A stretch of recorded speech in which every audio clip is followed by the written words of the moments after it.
This is COVID status report number 31, Houses of the Holy. My name is Ty Newell, and this is posted November 29th, 2020. I've had the privilege of traveling around the world, and along with those travels, visiting many of the great holy sites of the world, from this beautiful Hindu temple in Hyderabad, India, the wonderful, the majestic Hagia Sophia in Istanbul, the Sagrada Familia in Barcelona, just a gorgeous cathedral, and this ancient Mayan pyramid in El Salvador.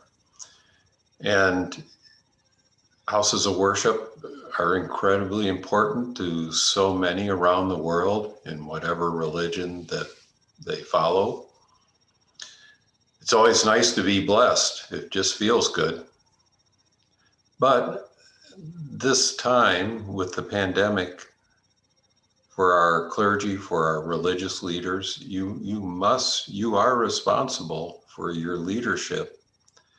And regardless of what the Supreme Court says, you must take steps to protect your people.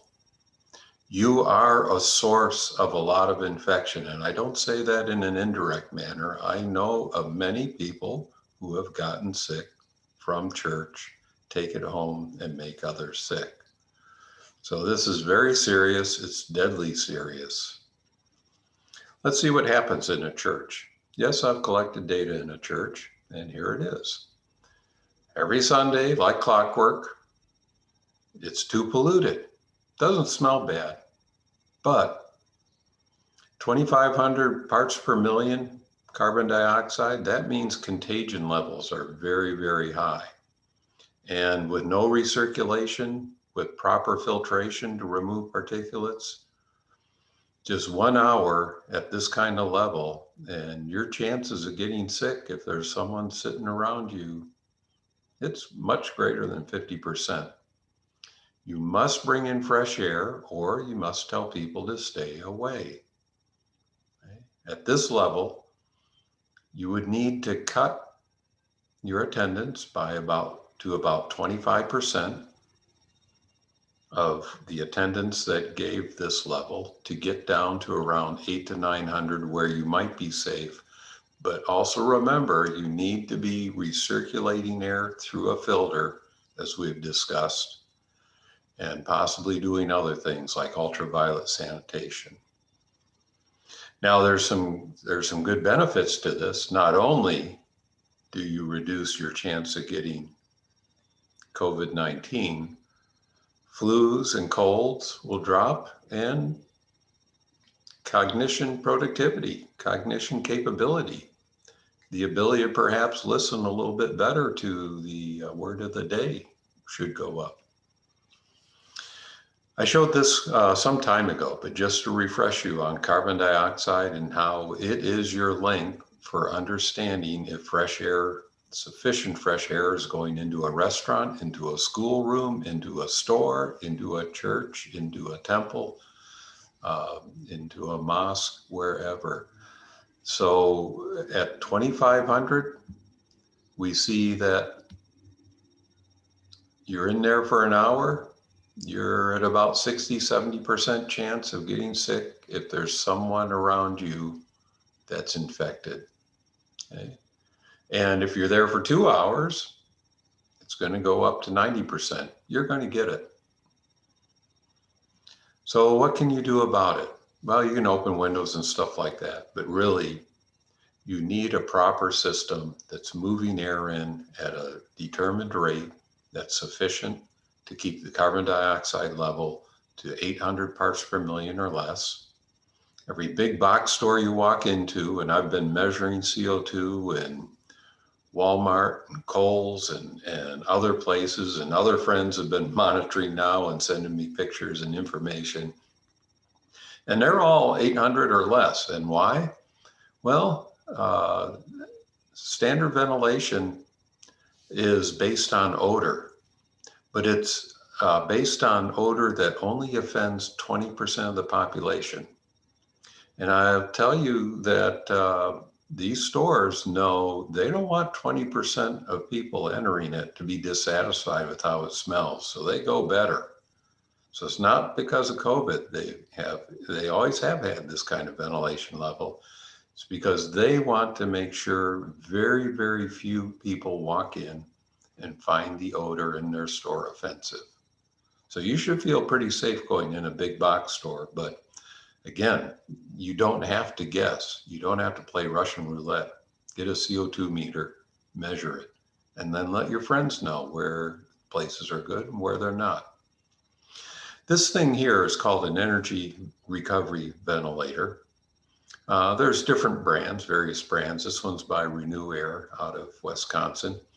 And they built some large scale ones. This one will go up to 2,200 cubic feet per minute of airflow. It will bring fresh air in, and the exiting air goes through this kind of diamond shape or square shaped heat exchanger, and it pulls heat out of air that's being exhausted in the winter and uses that heat to heat the incoming cold air. And the opposite happens in the summer for air conditioning. So it conserves energy as well as then make sure that you get sufficient airflow. And with the 40 cubic feet per minute of fresh air that I recommend that you get in order to keep contagion concentrations low, but also reducing your chance of getting sick from flu and colds and making your brain function better. So running at about 40 CFM per person, this unit will be sufficient for about 55 people. So if your worship center has a couple hundred people, maybe you need 4 of these. And most of the week, as you saw, the CO2 levels were quite low in that particular church. It doesn't need to run full tilt, doesn't even need to run probably much at all. And so it's only during that 1, 2, 3 hour window when it should really be running at full blast. And what's the cost of that when it's running? Well, if it's freezing outside and you had no energy recovery, it would cost you a whole 2 cents per person per hour of operation.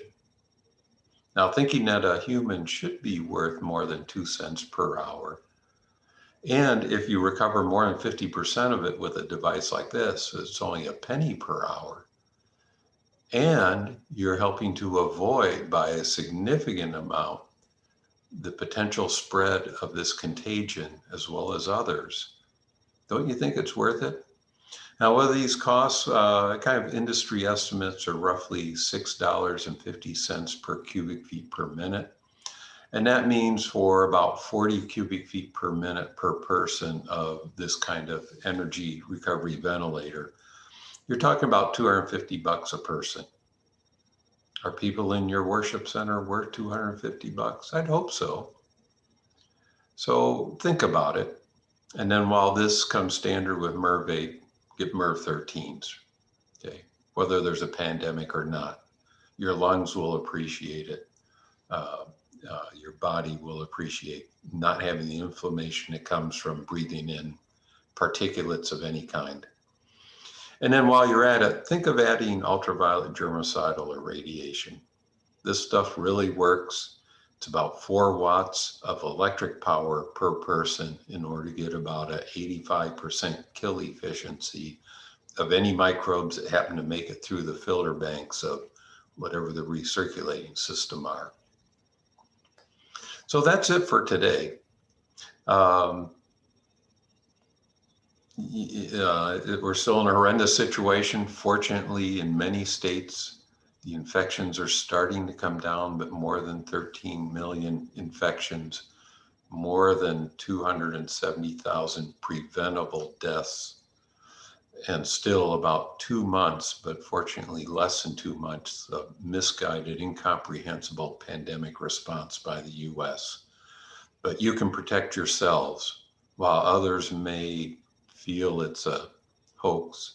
It is not, and we're still at the beginning of this. So protect yourselves, hang in there, probably about 4 months, 5 months until we all receive vaccination. What does that mean?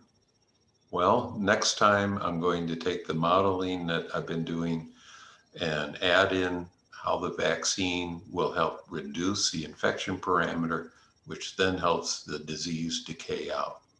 So we'll look at what that means, how that cost compares to the cost of herd immunity of unrestrained infection growth, as well as how long it's going to take for the vaccine to finally knock this down and allow us to get back to a semblance of normal lives.